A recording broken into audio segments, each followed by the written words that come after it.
뉴욕 증시, 브로드컴 시총 1조 달러 돌파, 지수는 혼조 마감. 뉴욕 증시의 3대 주가 지수가 장중 변동성을 보인 끝에 혼조로 마감했습니다. 미국의 브로드컴은 호실적을 기록하면서 사상 처음으로 시가총액이 1조 달러를 돌파했고, 반도체 지수도 급등했습니다. 13일 뉴욕 증권거래소에서 다우존스 30 산업평균 지수는 전장보다 86.06포인트, 0.2% 내린 43,828.06의 거래를 마감했습니다. 스탠더드 앤드 푸어스 S&P 500 지수는 전장보다 0.26포인트, 0% 내린 6,051.09를, 나스닥 종합지수는 23.88포인트, 0.12% 오른 19,926.72의 장을 마쳤습니다. 미국의 반도체 기업 브로드컴이 호실적으로 주가가 급등하면서 반도체주 전반에 열기가 확산됐습니다. 브로드컴은 이날 장중 주가가 24% 이상 급등하면서 시가총액이 사상 처음으로 1조 달러를 돌파했습니다. 미국 기업으로는 아홉 번째로 시총 1조 달러에 도달했습니다. 워런 버핏의 버크샤이 서웨이를 제치고 미국의 시총 10위 기업으로 올라섰습니다. 브로드컴은 전날 장 마감 후에 4분기 매출이 전년 동기 대비 51% 급증했다고 발표했습니다.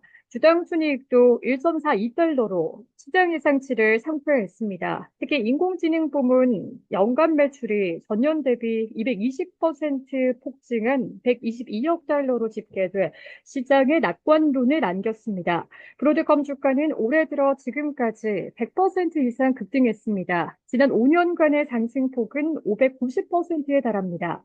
브로드컴의 초강세에 반도체주들이 랠리에 동참하며 필라델피아 반도체 지수도 3% 넘게 급등했습니다. 엔비디아와 AMD는 2% 넘게 하락했으나 TSMC가 4% 이상 뛰었고 ARM은 2%, 마이크론 테크놀로지도 4% 이상 상승했습니다. 마블 테크놀로지는 10% 넘게 급등했습니다. 급등 흐름을 탄 반도체 업종과 달리 주요 주가 지수는 변동성 끝에 보합권에서 혼조로 마감했습니다. 나스닥 지수는 장중에 0.8%까지 오르다 마이너스 0.43%까지 급전직하하는 등 롤러코스터 장세를 보였습니다. 거대 기술기업 7곳을 가리키는 매그니피센트 세븐 중에 테슬라가 4% 이상 올랐고 애플은 강보합이었으나 나머지 종목은 모두 하락했습니다. 테슬라는 도널드 트럼프 미국 대통령 당선인의 인수위가 자동차 충돌 보고 요건을 종료하도록 트럼프에게 권고했다는 소식을 호재로 인식했습니다.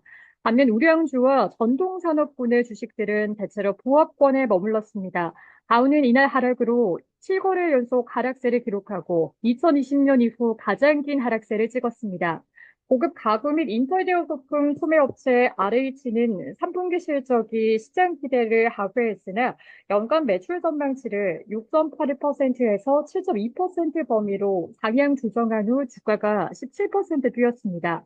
인프라스트럭처 캐피털 어드바이저스의 제이 해트필드 최고 경영자는 우리는 박스권에 갇혀 있다며 나스닥은 시장 수익률 상회과 소형주는 하회, 다우는 촉매제가 생길 때까지 하회할 것으로 본다고 말했습니다. 버티스 인베스트먼트 파트너스의 조 테라노가 수석시장 전략가는 우리는 낙관적이지 행복감에 도취되어 있는 것이 아니다라며 이제 투자자들은 시장 전체 상승을 기대하기보다 특정 업종에 집중해야 할 때라고 말했습니다. 이날 발표된 11월 미국의 수입 물가 지수는 전월 대비 0.1% 상승한 것으로 나타났습니다. 지난 10월 수치도 0.1% 상승으로 하향 조정됨에 따라 수입 물가는 두 달 연속 완만한 상승세를 보였습니다. 업종별로 보면 기술과 유틸리티, 임의 소비재만 올랐습니다. 커뮤니케이션 서비스는 1% 넘게 하락했습니다. 시카고 상품거래소 페드워스토에 따르면 연방기금 금리 선물 시장에서 12월에 기준금리가 동결될 확률은 마감 무렵 2.9%까지 떨어졌습니다. 시카고 옵션거래소 변동성 지수는 전장보다 0.11포인트, 0.79% 내린 13.81을 기록했습니다.